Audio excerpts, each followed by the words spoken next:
In the wake of last year's rock and roll eruption, this year the music industry tried to make sense, not to mention dollars, out of rock and roll.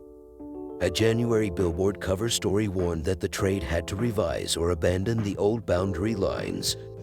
Indeed, categories like pop, rhythm and blues, and country and western were becoming more and more abstract as time passed, and the old boundary lines had been abandoned by the youth audience. It was now up to the industry to catch up with the cultural revolution.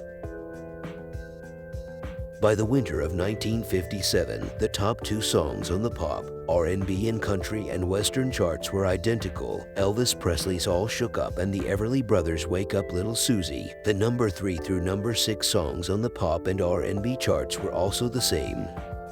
Sam Cooke's You Send Me, generically an R&B song. The Rays' Silhouettes, what the trades called a rock-a ballad.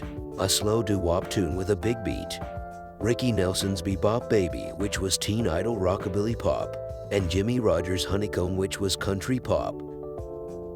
Shortly thereafter, Jerry Lee Lewis' second smash hit, Great Balls of Fire, reached number 2 on the pop chart, number 3 on the R&B chart, and number 1 on the country and western chart.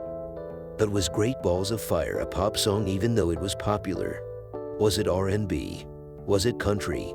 Actually, it was all and none of the above at the same time. It was out of control. It was rock and roll, sexy, threatening, powerful. There were still protests against and bannings of rock and roll records and dances.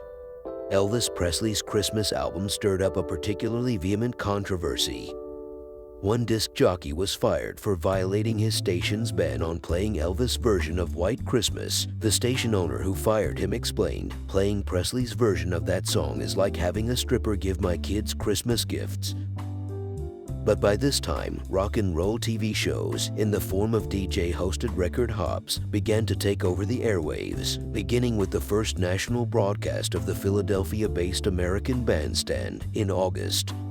Britain had its first rock and roll TV show as well this year with Cool for Cats.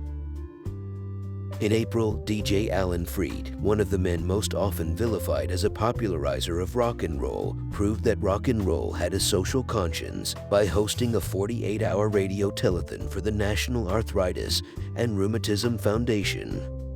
1 month later, he had a nationwide rock and roll TV show. In July, NBC TV's Studio One Summer Theater presented a satire on the rock and roll world, The Hit, written by one Romeo Muller. By the end of the year, even as dogged an opponent of rock and roll as Mitch Miller would answer a DJ's question about the connection between rock and roll and juvenile delinquency, he would say, "There is not a piece of music written or recorded that can do to a child what the home has not already done." Apparently, Mitch had listened hard to the psychiatrist with whom he appeared on Eric Severid's radio rock and roll panel discussion in 1956. At roughly the same time, a Billboard article described the media's recent speculation on the imminent demise of rock and roll as so much wishful thinking. Stay tuned to this channel to know what happened in 1958. Also, check out our reels featuring every significant date in rock history.